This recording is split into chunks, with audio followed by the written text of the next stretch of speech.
So Praveen గుడి shop అనే ఒక మూవీ చూశాను, సోనీ లివ్ లో ఉంది, తెలుగులో కూడా అవైలబుల్ గా ఉంది. ఈ సినిమాలో బసిల్ జోసెఫ్, సౌబిన్ షాహిర్ ఇలాంటి చాలా చాలా మంచి మంచి యాక్టర్స్ ఉన్నారనమాట. సో సినిమా ఒక మర్డర్ మిస్టరీ అంటే హూడ్ అండ్ గా జరుగుతుంది అనమాట. సినిమా స్టార్ట్ అవడమే ఒక సూసైడ్ తో స్టార్ట్ అవుతుంది అని చెప్పొచ్చు. నేను ఎక్కువ ఏం చెప్పట్లేదు, స్పాయిలర్స్ ఏం ఇవ్వట్లేదు. ఇక్కడ నుంచి స్టార్ట్ అవుతుంది. దాని తర్వాత ఎవరు చేశారు, ముఖ్యంగా ఒక తాటికల్ రెస్టారెంట్ ఉంటుంది అన్నట్టు దాని చుట్టూ అంతా జరుగుతూ ఉంటది. అసలు ఏం జరిగింది, వీటన్నిట్లలో ఎస్ఐ సంతోష్ మన బసిల్ జోసెఫ్ ఎట్లొచ్చిండు, కేసు ఎలా సాల్వ్ అయింది, అసలు ఎవరు ఏం చేశారు అనేది జనరల్ స్టోరీ అన్నట్టు. యాజ్ అ హోల్ స్టోరీ ఎలా ఉంది అంటే మాత్రం it was good, okay good అంతే. అంటే దీంట్లో హూడ్ అండ్ ఇట్ మిస్టరీ చాలా బాగా చెప్పిన అనే ఫీలింగ్ వస్తూ ఉంటది అనమాట. హూడ్ అండ్ ఇట్ లో గ్యారంటీగా మిస్ డైరెక్షన్లు జరుగుతూ ఉంటాయి. దీనిలో మ్యాజిక్ అని క్రియేట్ చేస్తూ ఉంటారు. సౌబిన్ క్యారెక్టర్ తో ఒక రకంగా తీసుకెళ్లిపోతా ఉంటారు. దాని తర్వాత టోటల్ మిస్ డైరెక్ట్ చేస్తారు, ఇంకొకటి అనుకుంటారు.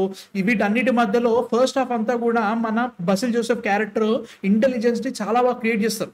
అండ్ ఆల్సో ఈ సినిమా కూడా ఒక డార్క్ డ్రై హ్యూమర్ మీద నడుస్తూ ఉంటది అన్నట్టు. జోక్స్ కూడా మనం అనుకున్నప్పుడు బేలై, అవి పేర్లు బాగానే అనిపించినాయి. ఒక 70-80% ఆఫ్ ద జోక్స్ నాకు బాగానే నచ్చినాయి. లైక్ కరెక్ట్ టైం నువ్వు ఎక్స్పెక్ట్ చేసినప్పుడు పడేవి, నువ్వు ఎక్స్పెక్ట్ చేయనప్పుడు పడితే, అండ్ అవి సీరియస్ ఉన్నప్పుడే పడతాయి. అది మస్తు అనిపించింది. ఓకే ఇక్కడ బాగా రాసుకున్నారు అనే ఫీలింగ్ క్రియేట్ చేస్తూ ఉంటది. వీటన్నిటిని ఒక మంచి మర్డర్ మిస్టరీలోకి ప్యాకేజ్ చేద్దామని ట్రై చేస్తూ ఉంటారు. బట్ అక్కడే మన మలయాళం సినిమా కర్స్ క్రియేట్ అవుతుంది అన్నట్టు. మెల్లగా నడుస్తుంది అయ్యా స్టోరీ. కానీ రవా నాకు అర్థమైంది, ఇంకొంచెం ముంగడికి వెళ్ళరా, అక్కడే ఆగిపోతుంది. ఇన్వెస్టిగేషన్ కూడా ఇంట్రెస్టింగ్ గానే ఉంది కరెక్టే, బట్ మెల్లగా నడిచే కొద్దీ అది అర్థమవుతుంది రా బాబు, కొంచెం కానీ రా, కొంచెం పేజ్ పెంచరా. ఎప్పుడైతే మిస్డైరెక్ట్ చేసిరో దాని తర్వాత ఓకే ఇలా జరగబోతుంది అనుకుంటూ తర్వాత మళ్ళీ రీడైరెక్ట్ చేస్తారు. అంటే లైక్ ఇది కాదు ఇది జరుగుండొచ్చు అంటారు, కాదు యాక్చువల్ గా అదే జరిగింది కాబట్టి నేను మిస్డైరెక్ట్ చేసిన అని చెప్పి సినిమాని ఒప్పుకుంటది.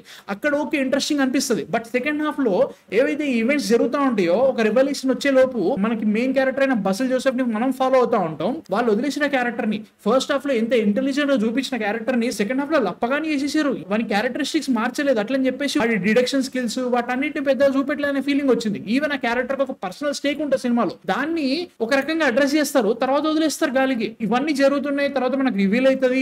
మనం ఆల్రెడీ ఒక రకంగా ఎక్స్పెక్ట్ చేస్తా ఉంటాం. అప్పుడు సినిమా హూడ్ అండ్ ఇట్ నుంచి హౌడ్ అండ్ ఇట్ అవుతుంది అనమాట. ఎవరు చేశారు కంటే ఎలా చేశారనే ఫీలింగ్ క్రియేట్ చేస్తూ ఉంటుంది. అది కూడా అయిపోయిన తర్వాత క్లైమాక్స్ ఒక రకంగా ఎండ్ చేశారు.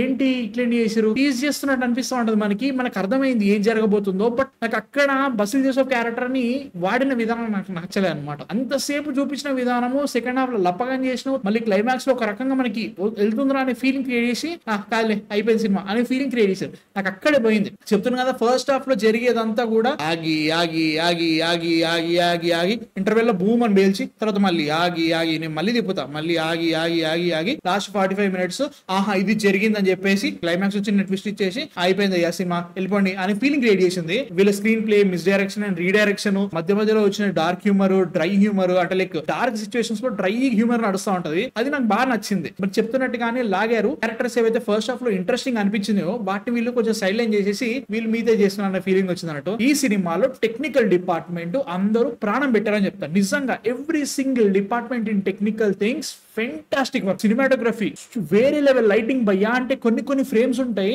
కొన్ని వాయరిస్టిక్ వ్యూస్ ఉంటాయి అనమాట. ఎవడో తొంగి చూస్తున్నట్టు కొన్ని షాట్స్ ఉంటాయి. అండ్ ఆల్సో చాలా దూరంలో ఏదో జరుగుతుంది మనకి పెద్ద కనబడట్లేదు, బట్ స్టిల్ దాన్ని హైలైట్ చేయడానికి మన కారు టైల్ లైట్స్ ని వాడడం, ఒక రెడ్ కలర్ స్టోన్ ని పెట్టడము, లైక్ వీటన్నిటిని చాలా బాగా చూపించారు అనమాట. సినిమాలో మెయిన్ థింగ్స్ అన్ని నైట్ జరుగుతూ ఉంటాయి. ఆ నైట్ లో మనకి ఇది కనబడుతుందా కనబడట్లేదా, అది నువ్వు చూసేది క్లియర్ గా నువ్వు కరెక్టే చూస్తున్నావా లేదా అనే ఫీలింగ్ క్రియేట్ చేశారు అనమాట సినిమాటోగ్రఫీలో. సూపర్ అనిపించింది అది. సౌండ్ డిజైన్ కూడా ఈ సినిమా మొత్తం కూడా తాటికల్లు రెస్టారెంట్ చుట్టూ అంతా జరుగుతూ ఉంటది అనమాట. దాని చుట్టూ ఉండే పొలాలు, చెట్లు అండ్ ఆల్సో ఆ తాటికల్లు మీద అన్ని పావురాలు జరుగుతూ ఉంటాయి. వీటన్నిటి సౌండ్ ఎఫెక్ట్స్ చాలా చాలా బాగా నచ్చినాయి. అది సూపర్ గా పెట్టుకున్నారు అనిపించింది. బ్యాక్గ్రౌండ్ మ్యూజిక్ కూడా చాలా బాగా సెట్ అయింది అన్న ఫీలింగ్ వచ్చింది అన్నట్టు. ఎక్కడ ఆగాలో అక్కడ ఆగి సూపర్ క్రియేట్ చేసారు. అది మస్తు అనిపించింది. Technically this film is fantastic. చాలా చాలా బాగా నచ్చింది. It was a good movie for me. Same Malayalam movies లో ఏవైతే ఉంటాయో సిచ్యువేషన్ అవే ఎక్స్పెక్ట్ చేసుకుని చూస్తే యూ డెఫినెట్లీ హ్యావ్ ఫన్. తెలుగులో చూడలేదు నేను, మలయాళంలో చూసిన అండ్ ఐ లైక్ ఇట్. నాకు బాగా అనిపించింది. మీరు చూసారా ప్రావీణ్ గుడి షాప్? చూడాలనుకుంటారు కింద కామెంట్స్ లో చెప్పండి. ఇంకా చాలా రివ్యూలు రాబోతున్నాయి. So please subscribe. మా కాంటాక్ట్ కనుక నచ్చితే మాత్రం. అండ్ నెక్స్ట్ వీడియోతో మళ్ళీ కలుస్తాం. అందరికీ man of fiction signing off.